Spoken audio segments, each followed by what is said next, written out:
Doctor Stephen Strange, the 14th movie in the Marvel Cinematic Universe, stars Benedict Cumberbatch as Dr. Stephen Strange, who is a normal human being, who is a surgeon that loses the ability in his hands to perform surgeries. He gets into a car accident and his hands just are constantly shaking, so he cannot be a surgeon anymore. He tries a bunch of different things with Western medicine, but they all fail him, so he has to end up going to the Eastern medicine, which is more so in the realm of magic. Yes, full-blown magic. This isn't something like in Thor where it was kind of like magic, but they also kind of explained it with science. No, this is just straight up magic. And I love this. There is so much about this film that I was like, this is going to change the Marvel Cinematic Universe so much in so many awesome ways, especially if you're a comic book fan and you kind of know certain characters and things that are going to be happening potentially in the Marvel Cinematic Universe because of Dr. Stephen Strange,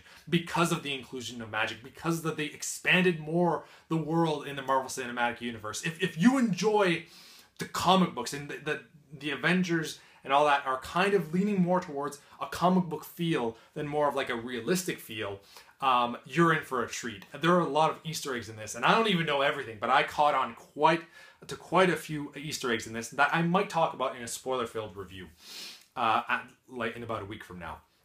But okay, so he ends up learning magic, and I thought that they did just such a great job with this because it's magic, it's interesting. And he, at the beginning, when they first tell him that they're going to be using magic, he's like, "No, that's impossible. You're crazy. This is preposterous. This is ridiculous." Like, he was so against it, and that's the exact kind of a response that you would get from somebody that is based in science, like a doctor. He's a genius. And I felt that Benedict Cumberbatch was just such a good Dr. Stephen Strange, but also just such a good...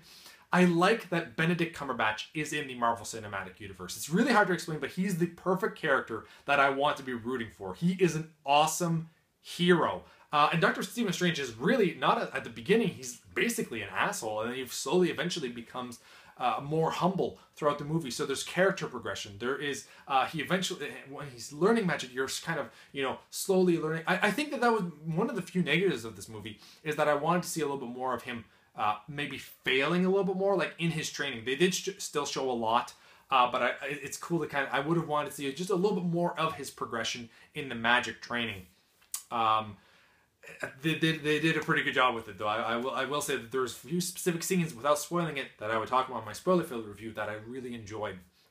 The supporting cast, Rachel McAdams is kind of like the love interest. She fully makes sense in this movie. She wasn't like, just an attached love character. No, she actually did make sense for this. And that's a lot of everything in this movie made sense. The Ancient One made sense. Mordu made sense. Mordu, is that his name? There's so many names now. Dormammu, and I remember, is it Mordu? I can't remember what his name is. I know it starts with an M. Mordo? I think that's what it is. There's weird names that I just barely know. So anyway, he was really good. The Ancient One, while it wasn't exactly what we were expecting to be the Ancient One, I thought she did a very good job, and I can't remember what her name is, Tila something.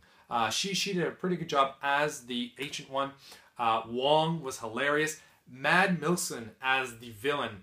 I felt, a lot of people say that, villains are really not that good in the Marvel Cinematic Universe. And I, to an extent, agree. Although I thought that his purpose as the villain for this movie really made sense because it led to something else. It led to something different. And the ending, the last act of this film, is excellent. I loved the way they ended this film because I felt that it was something fresh and new that we haven't seen in the Marvel Cinematic Universe. And I was like, damn, I really enjoyed that. That was freaking awesome. And it made also sense for the rest of the film. It made sense.